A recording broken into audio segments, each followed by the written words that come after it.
What's up, guys? Welcome back to another episode of This is Oklahoma. Mike Hearn here, your host, back with another episode, another photography-related episode today. I am with Pam Stukenborg. Did I say that right? Stukenborg. Stukenborg, okay. Yes. Pam is I guess, headshot specialist, you could call it. Yes. I was introduced to you through Eric at Bedford's Camera, and Bedford's have been great to me, and I'm sure they've been great to you as well. I know we're both involved in PhotoCon. We're both going to speak a little bit about that today. But before we get into that, how, I guess, you're in Tulsa right now. Is that right? Yes, that's correct. Yes. Okay. So how do you get to Tulsa? Were you born and raised in Oklahoma? And then how do you get into photography? Well, I wasn't born and raised in Oklahoma. I was actually born and raised in New Hampshire from the East Coast. So sometimes there's a little bit of a twang that will come out, not always, but there are certain words that's like, oh my goodness, I can hear my family speaking back there. So my husband Bernie and I, we moved out here almost 14 years ago. And his kids from a previous marriage lived out in Claremore. So after we'd gotten married, it made perfect sense to move out here to be closer to the kids. And that's how we ended up in Oklahoma. Yeah. So growing up in New Hampshire is completely different to being down here then. Oh man, yes, yes. And I'll tell you, it's a much easier transition, I would think, coming from the East Coast to Oklahoma, as opposed to if you were like born and raised in Oklahoma. I was 39, I think, when we moved here. Yeah. And almost 40, yeah, 39. And it's a much easier transition. But if you're here from Oklahoma and you move to the East Coast, it could be a bit of a culture shock. Right, definitely. Yeah. What was it like when you first came here? Like what kind of stood out to you? Well, people, like, they just kind of moved at a much slower pace. I'd go to the supermarket and I'd have my list, I'd have my cart, I'd be like coming around the corner and people are like, it's like, well, whoa. Or they would talk to you, like standing in line, and all of a sudden they'd be like, and how you doing today? And I'm like, why are you talking to me? Because you just, thankfully, my parents, they raised us to be friendly people, and by all means, we will talk to you. But that was a big shock. And then if I did ask for something like in the aisle, and they'd be like, where are you from?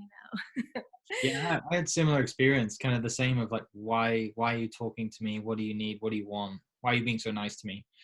Yes, yeah, exactly. Yeah. We have like a bit of a suspicious mind, like, you want something, right? Yeah. Otherwise you wouldn't talk to me. Yeah. So the photography side of things, is this something from a young age that you just love doing? Yes, I've loved photography since I was a little kid. One of the first pictures I have is of a puppy that I had dressed up in doll clothes. Our dog was always having puppies. And I'd stuffed it in doll clothes, put it in this little doll house, its little head's peeking out the window. And I took a picture of the puppy, and I still have it. I need to frame it and put it on the wall in here. But it looks all like Instagram-y, before like Instagram was even a thing. Right. It's like, yeah. When so when's that first memory of when's that first camera as a present? Like, what, how do you get into it from a young age? Well, my mom had the camera. It was one of those little long rectangular ones, or in one of the square silver kind. But I really got into photography when I bought a Pentax body for $100 at a pawn shop. Okay. And that was when I was 19 or 20. Yeah. And I was really able, that was film, so back in the film days. And a couple that lived next door to me, they were like, oh wow, you bought a camera? And I'm like, yeah, but I need to get a lens. And they're like, oh, hold on. The husband goes in, he brings out a telephoto lens, a 50mm lens, a flash, a tripod. He goes, here you go. You're all set up good, and use this stuff to, get used to it. And I was like, thank you so much. But then, oh gosh, like 6 months to a year later, that poor sweet little couple, they busted up. And I went to the wife who was still in the apartment next to me. I'm like, hey, I need to give you back that camera equipment. You know, I mean, you guys let me borrow it. I feel bad I've had it this long. And she's like, are you kidding me? You keep that stuff. You might think that guy's borrowed, never given back. She's like, that camera equipment is yours. So I still have it to this day. I won't let it go. That's so cool. Yeah. So from like, and I previously had a couple other photographers on, and just kind of spoken about like what they've got into and why they've got into the stuff they've done, and one of them was Rob Ferguson, who shoots for the Chesapeake Arena, and he got into sports photography, and the other one was Mike Menzel, who's coming on, or who's been on, but I'm not sure which one will go out, this one or that one yet. Mike does National Geographic stuff, but Cool. see, you do just headshots. So what drew you to doing portraits and headshots, and how did you kind of make that your, I guess, business and your niche? Yes. Well, when Bernie and I, when we moved to Oklahoma, I was working 2 jobs at the time back in New Hampshire, and photography was just a hobby. I just loved doing it, and it was rare on the occasion that I did, get a chance to do it. So when we moved to Oklahoma, Bernie was like, hey, what do you think about not working outside the home?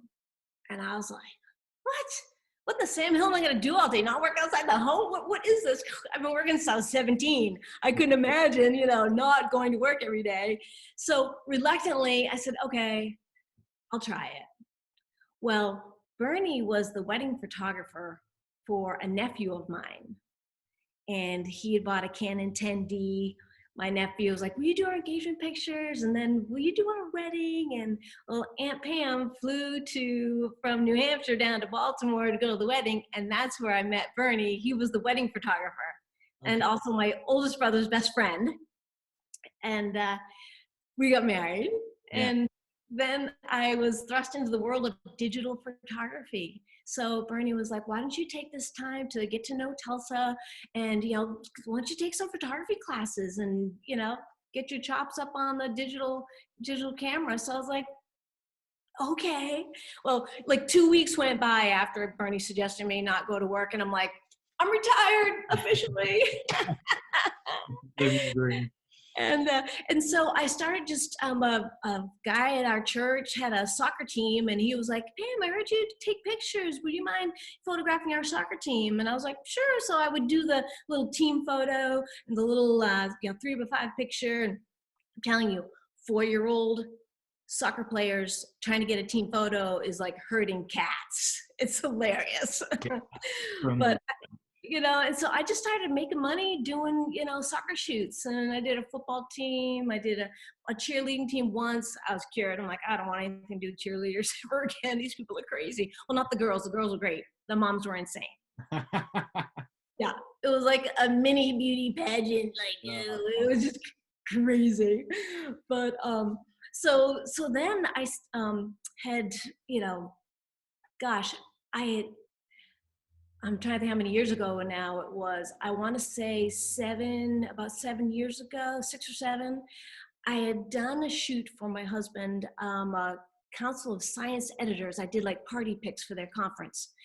And I had at this time I'm shooting a Canon 7D, and I had on a strobo frame with a flash, and, changing all the settings constantly, because I was, shooting manual from one side of the trade show to the other, to the middle. The lighting was different. It was all this changing to the shutter speeds, aperture, all this stuff.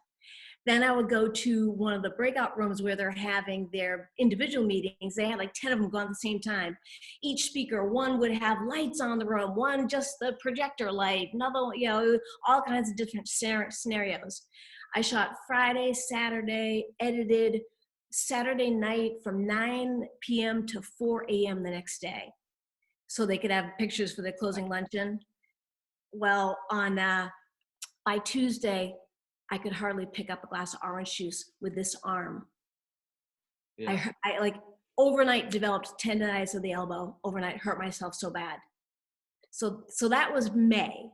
Now, if we back up to February 14th, just before then, I had discovered Peter Hurley through a Google Plus that Scott Kelby was doing. Mm-hmm. and I'm like, who is this guy? Like, it's not like watching paint dry, listening to him talk about photography. This is amazing. He was so funny.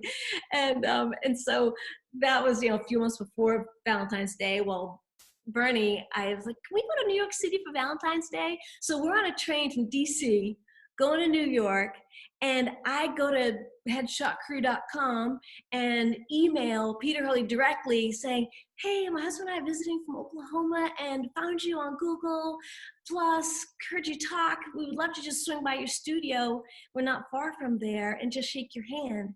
And he was like, well, I hit send, and then I told Bernie what I did. Of course.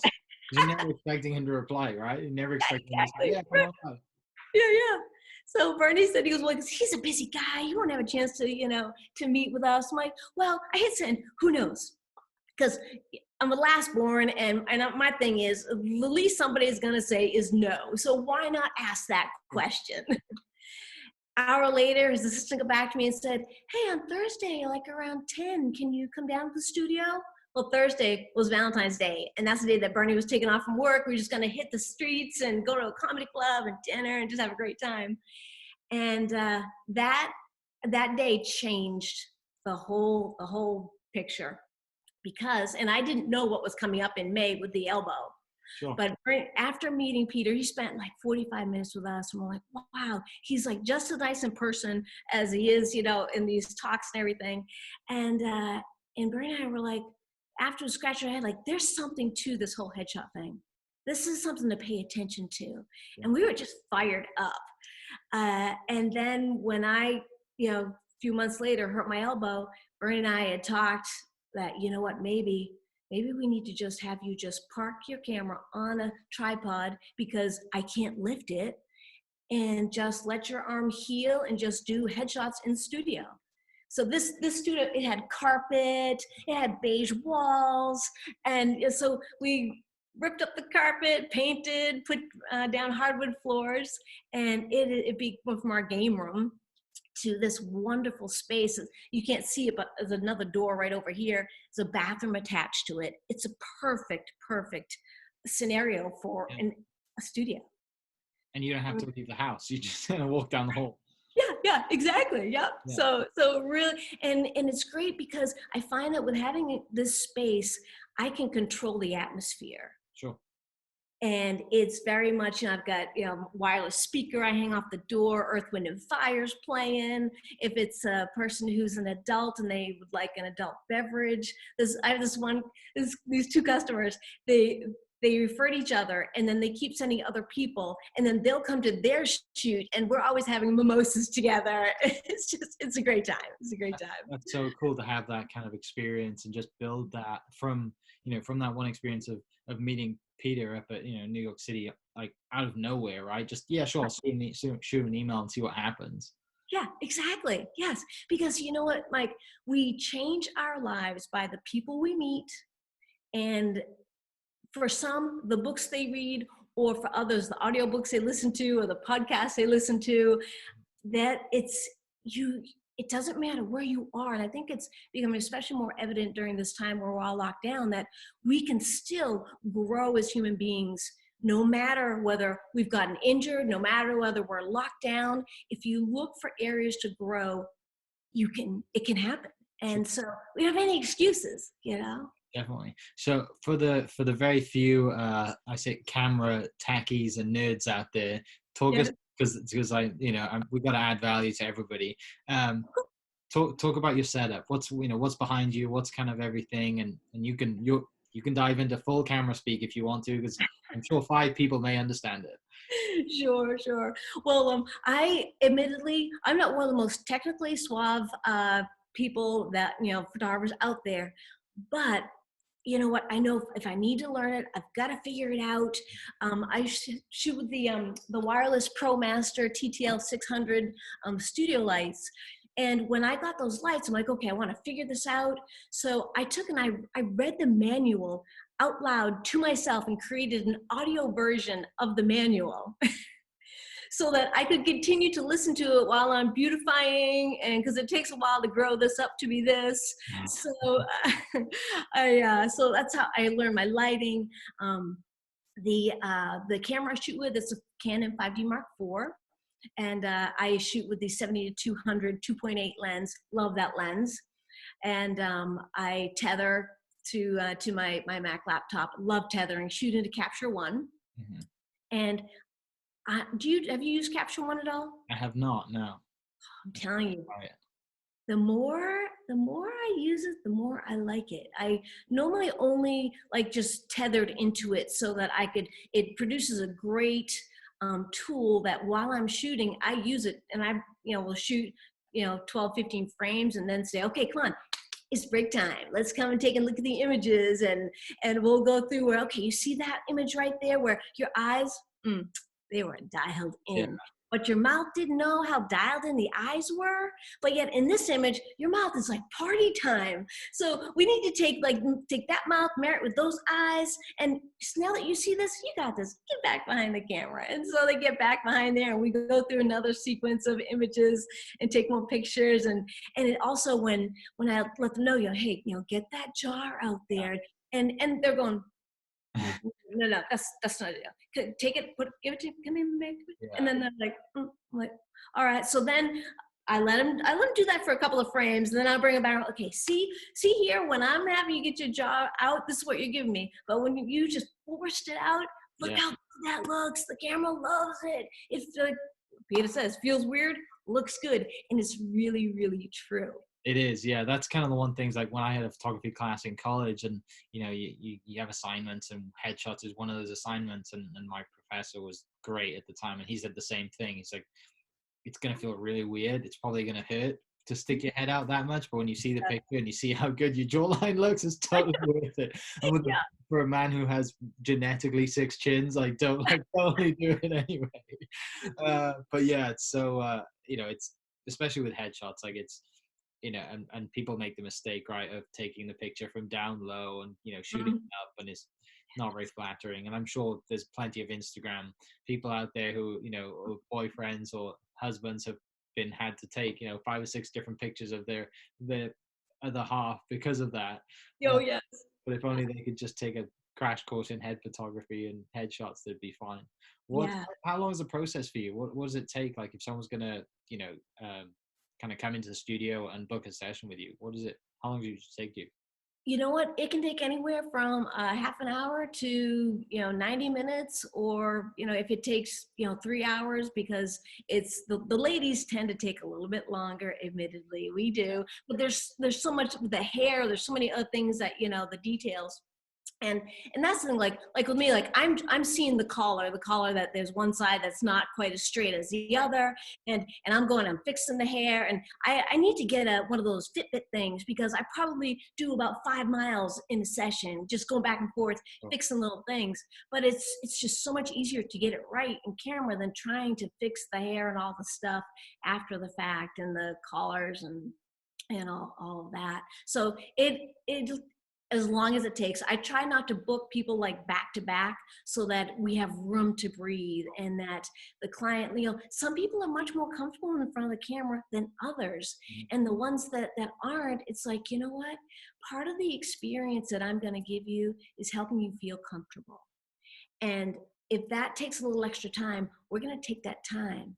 And with, there are so many photographers out there, but the way that we can separate ourselves is the experience that we give the client, that they walk away saying, oh my word, you know what? That wasn't it wasn't as terrible as I thought it was going to be. Yeah. I'm like, exactly. Yeah, because it can be quite like it can bring out the insecurities. It can be quite not a fun place to be, right? Knowing that you're professionals, they've got to go get a good headshot, they've got to get something for their business card or a new website, whatever it is. And my mum hates getting her picture taken, absolutely hates it. And like family photos or anything, she's like, I just don't enjoy it. And that's there's people like out there like that. I was what obviously headshot is like professional, and that's your job, and that's how you do your thing. But what if someone's just going to give you a camera and just go out? Like, what do you enjoy? Can you, is your arm still, is your arm bad that you can't just go out and have fun and take photos, or is it okay and you still do that? Well, it's still not 100% resolved. And then it was a year ago, April at Shutterfest, I did 80 headshots in 2 days at Shutterfest. And Peter was like, I'm an associate with Peter's, and I hadn't gone associate yet. And he's like, Pam, he's like, you should be associate by now. He's been after me for years. He's like, I've got a target on you. And so I'm like, fine, I'll come shoot. And he's like, I think we just need to tweak a few things. And I actually injured the other elbow Yeah. through that experience. But my setup was I had the regular standard stands where you're twisting the knob, holding the support of the light, raising it and lowering it and twisting it. And then he was like, you need this Faisal, tripod, not the one you use, because I have levers. I like to use the levers to adjust it. And so I was just kind of different setup and just overuse. So I was like, oh no, what have I done? Because all of a sudden this arm didn't feel like it hurt anymore. And this one hurts so much more. It's like, oh, it's like, like you stub your toe and you're like, hey, let me stomp on my other foot really hard so I forget how bad this one hurts. That's kind of what happened. It's like, oh no. So I changed up my lighting setup. I don't know if you can tell here, I have the Manfrotto, it's like pistol grip, and you can just squeeze them, raise them, and lower them. It's amazing. It's a game changer. Love these things. Yeah. And so that's been helpful. But since I needed to like give the other arm rest, and I'm sounding like an old lady here. I got all these ailments. I had a ganglion cyst on this wrist that really got in the way of doing push-ups at the gym, some certain activities. So I thought, well, while this arm is recovering, I'll go ahead and have this cyst removed. That was in October, and what's this? Well, May. Yeah. This is how much. Oh wow. Yeah. So it's still recovering. But I thought, well, just like this arm when I got injured brought me into headshot photography, I went into this, hey, you know what, this downtime, what else, I'm going to look around here. What else can I do? So there happened to be a 6-week comedy class at the Comedy Looney Bin here. I'm like, I'm taking a comedy class, man. I love comedy. And I speak for Bedford conferences, PhotoCon, Photo Expo, and I also do some of the emceeing. I thought, what a great tool to add to the toolbox. Oh yeah. By having this stand-up comedy. So I took the class, graduated. There's a few clips out there on my YouTube channel, StukenborgPhoto, that of me doing my comedy, and it was a ball. It was an absolute ball. That's awesome. I'm definitely gonna have to check that out. And I think, you mentioned PhotoCon that's been rescheduled, and now it's in July. Is that right? Yes. Yep. July 9th, 10th, and 11th. I just met with Eric Williams from Bedford, Oklahoma City, and had a little chat with him. There's a Facebook Live out there on my Stukenborg Photo Facebook page that we're basically we're moving forward as if this is happening. Yeah. And as someone who's emceeing the conference, it's good to have that mindset. but we don't know what's gonna happen. I mean, Friday things get more opened up. I think by the end of May we're gonna kind of see if there's a 2-week spike from the minimal opening that we've done. We're gonna start to see it towards the end of May, and then there's a bigger spike because of the much larger opening. We're going to see that in June. So I think by the end of June, we're going to have a pretty good idea whether or not that we're going to be rolling in July. I certainly hope so, because one of the things that I love about the PhotoCon conference and the even the Photo Expo, that the conferences that Bedford's puts on, they're like you can just like meet photographers, meet the speakers in the hallway. So we're real people.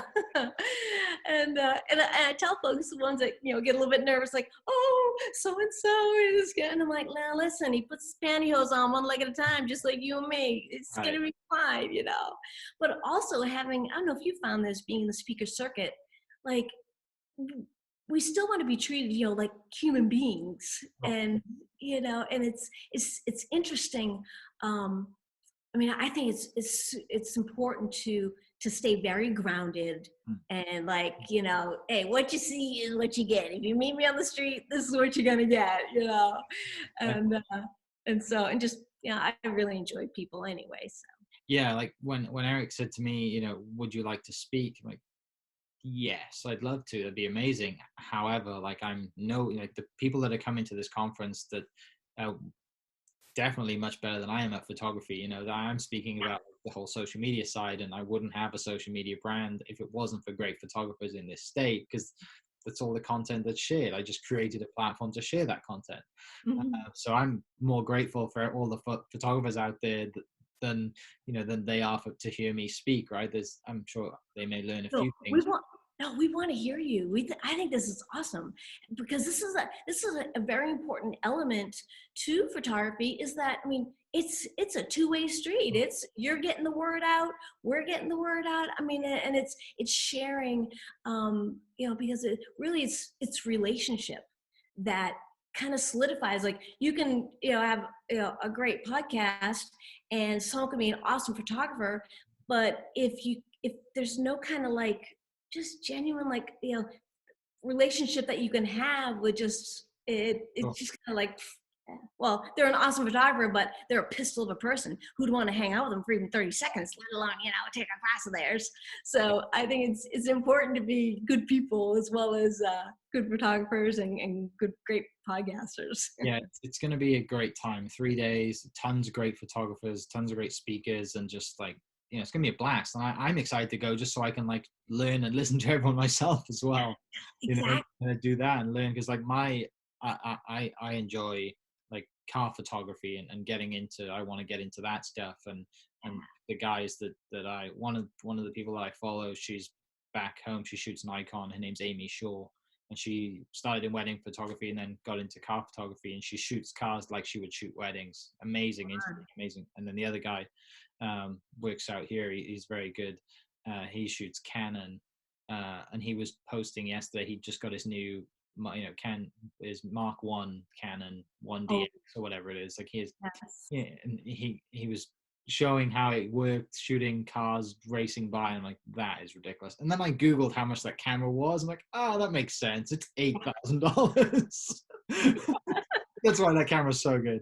Yeah. Obviously he's good as well, but I think it's just getting out and doing it, and diving right in. And regardless if it's creating a studio in your house and learning lighting and headshots and having people come to you, or just going out and shooting races or shooting people, it's just cool to see. There's so many images that have come from life, right, from cameras, and just the ones that we look back at, the famous sports ones. I mean, Michael Jordan's stuff right now is out in his documentary, and the famous photos that have come from that. Like, it's everyone remembers photos, so I love being in it, love being around.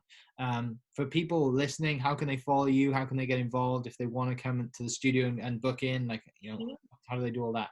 Sure. Everything's under Stukenborg Photo, and that's spelled Stukenborg Photo. And I've got a YouTube channel, Instagram, Facebook, Twitter. It's all out there. And if you have any, everybody has any questions, direct message me. Happy to help out. There's quite a few photographers that there was one actually gentleman who was like, well, Pam, headshot, that's your thing. I don't want to hone in on your business because I'm in the same Tulsa area. I'm like, are you kidding me? No. I'm like, I'm only one person, and I, if I can't shoot somebody, I want to be able to. If I can't do someone's headshot, Shoot somebody, yeah. Photography joke. clarify that, Yeah. yeah. I want to be able to have someone that I can recommend them to. And I'm like, last time I checked, everybody in Tulsa's got a face. There's a lot of people that need headshots and need good headshots. I think Zoom has probably been a great like eye opener to people on we need good headshots. Because if you think about it, before what used to be, oh hey, nice to meet you, Mike. Now if even someone's providing a service, they're going to come to your home.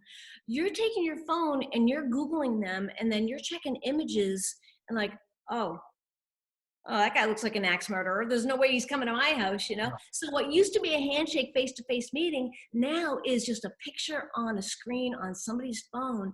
And what does that, project? Does it project like, wow, that person looks like they know what they're doing, or they look like they would be a lot of fun, or, whatever it is. So I think in this day and age, it's all that much more important to have a good headshot. And if there's anyone who wants to learn more about it, I'm part of the headshot crew, which is, we have over 14,000 of us all over the globe. Oh, wow. Okay. Yeah. And so, like, if I'm shooting a conference and someone's like, oh, I wish my team back in, Iowa could get, headshots like this. And I'm like, well, hey, go to headshotcrew.com, put in your zip code. You're going to find a headshot crew person that is not far from you. We are all over the place, so it's great being part of a community, because if I've got a problem, I'm texting my headshot community saying, hey, what's going on? This isn't working. And one of the biggest things when I started tethering was the session would quit in the middle of my shoot.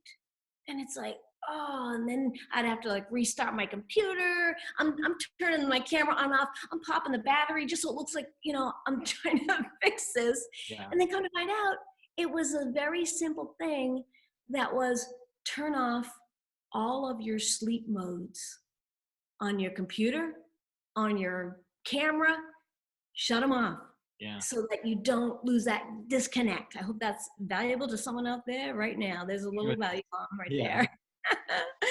but yeah, so these little things that we help each other, and like with Bedfords, the thing that I love about Bedfords is they, like, in their store, even if you haven't bought the thing from them and you're struggling, you need to try to figure out, they will help you. They are so service minded and customer oriented.